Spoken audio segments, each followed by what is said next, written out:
What's up? So today, ladies and gentlemen, we are actually going to be making a positive video about Fortnite. Now, I know this may come as a bit of a shock to you guys, but yes, I actually enjoy the game. Look at this dude. Now, it's definitely a lot more easy and a lot more entertaining to most to watch controversial style videos. I don't think anyone would sit through 10 things I like about Fortnite. Number 1, I think the gold scar is good. Just doesn't have the same flair to it. But that being said, I'm obviously a huge fan of Fortnite, and I think that Epic Games is just killing it as a developer. In my opinion, the only developer that even comes close to updating and supporting their game as much as Epic Games has been doing is Blizzard on Overwatch. But that being said, Epic Games is an amazing developer, and today I wanted to focus on what I believe to be the smartest thing that they've ever done for the game. And that, ladies and gentlemen, is fixing shields. Now, if you're new to the channel, please feel free to subscribe. If you already are subscribed, leave a like, but let's get into it. So today we're gonna be going back to the OG days of Fortnite. Way back, I know, it's a long time, to October 2017. Back in the day, when the only shield boosting item was the normal shield. Now, for those of you that never played this version of Fortnite, you probably are like, what? Yeah, so there weren't mini shields, there weren't chug jugs, there weren't slurps. What's the big deal? Well, in my opinion, these items have been some of the greatest innovations that Fortnite has actually made to the game. Yeah, you might like skins and tilted towers, but I would honestly argue that without these implementations into the game, Fortnite might have been ruined. Because despite gaining popularity, back in October, it was certainly heading that way. Shields were an absolute nightmare. So in a normal game of Fortnite, let me just ask this question. How many shields would you expect to get? We're talking normal 50 HP shields. I would say roughly 1 to 2. And if you're getting anything more than 2 shields in a game, like, that's pretty rare. But also take into consideration that you're also going to be finding mini shields, slurp potions, and chug jugs. Well, as I said before, back in the day, shield potions were just one in the same. It was the only shield boosting item in the game, and this caused a huge imbalance. Literally the number 1 complaint in October that I remember seeing is, of course that guy killed me, he had full shield. You don't hear that anymore. Think about it this way. Every single time you open a chest and find a mini shield or a slurp, that's a normal shield. So how often do you think you're going to be running into players with 200 health? All the freaking time. Okay, so that's fine if you have full shield as well. But think about the disproportion that is going to cause within a game. So basically, if you have more than 100 health, you're pretty much guaranteed to have 200 because shields are common. But once you've done your looting and you start going into gunfights around the map, you lose that shield, and then what are you left with? Nothing. It was so common to be running around in the OG days of Fortnite with 75 health to the point where basically the number 1 way to kill people was just out-shield them, which led you to camp. So I won't get too mathy into it, but if you just want to think of like the disproportion in health levels or standard deviation if you're like a math whiz, basically you've got a whole bunch of people way up here at 200 health and then a whole bunch of people down here at 75, 100, and maybe 125. So you're either the haves or the have-nots. So at this point, a lot of streamers were begging Epic Games, please just remove the shield system. It's broken, it's stupid, and it's unfair. Another big complaint was that bandages only heal to 75, so if you don't have a med kit, you're gonna be stuck at 75, and it's just gonna be a nightmare. But instead, what does Epic Games do? They're so smart, they introduce the slurp potion. 25 shield, and coincidentally enough, 25 HP to go from 75 to 100.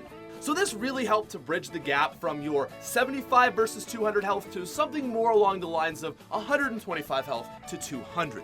That is still a pretty big gap. So it was definitely an improvement because not only was that gap a little bit smaller, the odds of getting a shield were now lower because sometimes you'd get a slurp in place. So even sometimes instead of that 125 to 200, you'd see 125 to 175, getting closer. Now in December, they added mini shields, and I'm going to argue that this is the most balancing item in all of Fortnite. A drop that heals 75 HP, much more common than the shield and slurp, but caps at 50. This is where everything changed. This is where true balance came into the shield bar on Fortnite. So we don't have the actual number of rarities, but just let me throw this up to sort of give you an idea of what this did to the game. In the original build, your chances of finding a shield increasing item was 100% big shield. They then added in the slurp potion, and that took it from being 100% shield to probably 80% the normal shield and like 20% slurp. But now with the introduction of mini shields, this changes again. The chances of getting a shield boosting item that's a slurp, probably 20%. The chances of getting a normal shield is probably 30%, and mini shields are 50%. And not only that, but the actual chances of getting any shield boosting item has gone up, meaning that there's a very good likelihood that you will get mini shields and not 2 normal shields. Okay, sorry for the math, hope that makes sense. So you know how we used to have that huge disproportion between 75 and 200? Well, they bridged that a little bit, 175 to, roughly, 170, 200. Now, what we see is that average health creeping up to 150, and that 175, 200 creeping down. So yes, you are going to have the players that still are running around with 200 health. You can't change that. But now the odds that you will be caught against one of them with only 75 HP has gone right out the window. Not only do slurps help you, but I would argue that now there is a very good chance you're going to have at least 50 shield at any given time in the game. And even if you only have 75 HP, you're still looking good at a nice 125. And all this mini shield thing did is push the gap closer and closer and closer. And even more than that, the great thing that this did is give the player choice. So it used to be, let's say you could run 3 weapons, 3 medkits, and 2 shields, and you could be at full shield. But now that they've introduced all these other healing items, it makes things really tricky. In a squads game, do you want to have 10 mini shields for your team, or, 2 normal shields? Or do you want 1 chug jug? And although I think medkits were less broken, that's another area where Epic Games really did a good job. They threw the chug jug in. You can only hold 1. It's this really high risk, high reward where, it takes 15 seconds to heal, but it boosts you all the way up to 200 HP.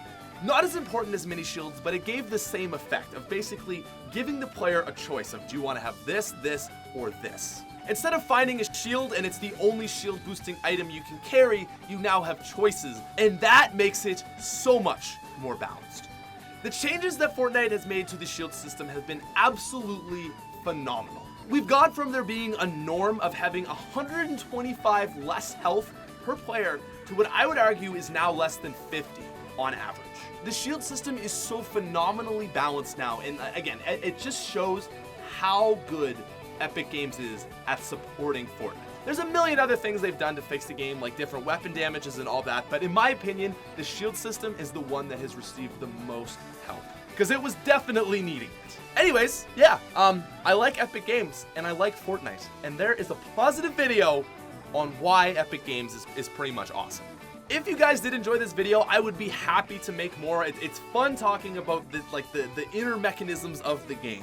That being said, I look at the numbers on my channel and it's like, well, people obviously like controversial stuff more than just like the kind of informative. You could say it's a sellout thing, but it's like you're literally getting bullied by analytics. Do you want to get 1 million views on a video? Do you want to get 100,000? I think anyone knows that jokes. But yeah, anyways, thank you guys very much for watching. I'll talk to you later. Peace out, you freaking nerds.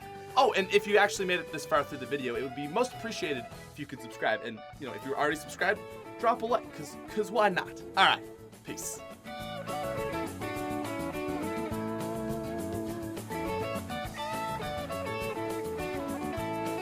In my opinion, the only game that even comes close to the level of updates and support that Fortnite is getting is Bungie on Overwatch. Did Bungie make Overwatch? Who the fuck made Overwatch?